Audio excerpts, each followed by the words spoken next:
Good evening friends. Aloo paratha எப்படி செய்கிறதுன்னு பார்க்கலாமா? ஃபஸ்ட்டு நமக்கு தேவையான அளவுக்கு கோதுமை மாவு வந்துட்டு பிணைஞ்சிக்கலாம். இதுக்கு வந்துட்டு பார்த்திங்கன்னா ஒரு பாத்திரம் எடுத்து அதில் கொஞ்சம் தண்ணி ஊற்றி உப்பு போட்டு கலந்துட்டு அதுக்கப்புறம் வந்து உங்களுக்கு தேவையான அளவுக்கு கோதுமை மாவு வந்துட்டு நம்ம ஆட் பண்ணிக்கலாம். ஸோ இது வந்து பார்த்திங்கன்னா நல்லா பிணைஞ்சிக்கோங்க. ஸோ இந்த மாதிரி ஆன உடனே கொஞ்சம் நேரம் வச்சுருங்க.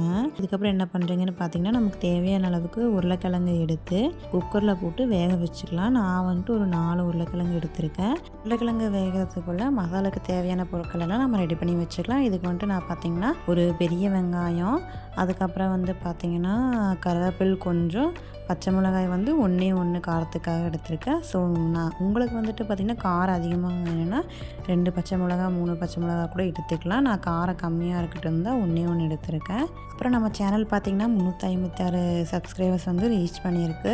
ஸோ உங்கள் எல்லாத்துக்கும் தான் நான் தேங்க்யூ சொல்லணும். இந்த வீடியோ பார்த்துட்ருக்க நீங்கள் வந்துட்டு இன்னும் நம்ம சேனலை சப்ஸ்கிரைப் பண்ணாமல் பார்த்துட்ருக்கீங்கன்னா மறக்காமல் சப்ஸ்கிரைப் பண்ணிக்கோங்க. இந்த வீடியோ வந்து கொஞ்சம் லாங்காக இருக்கிற மாதிரி உங்களுக்கு ஃபீல் ஆச்சுன்னா இதுவே நான் ஷார்ட்ஸ்லேயும் ஆட் பண்ணியிருக்கேன். ஸோ அதில் வந்து நான் வாய்ஸ் ஓவர் எதுவும் கொடுத்துருக்க மாட்டேன். அந்த ரெசிபி பார்த்து கூட நீங்கள் ஆலு பரோட்டா செஞ்சு எப்படி இருந்துச்சுன்னு கமெண்ட்டில் ஷேர் பண்ணுங்கள் உங்களோட ஒப்பீனியன்னு.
இந்த வீடியோ உங்களுக்கு பிடிச்சிருந்தா மறக்காமல் நம்ம சேனல் லைக் பண்ணுங்கள், ஷேர் பண்ணுங்கள், சப்ஸ்கிரைப் பண்ணிக்கோங்க அண்ட் பெல் ஐக்கானை மறக்காமல் கிளிக் பண்ணிக்கோங்க. தேங்க்ஸ் ஃபார் வாட்சிங். Bye bye. Meet the next video.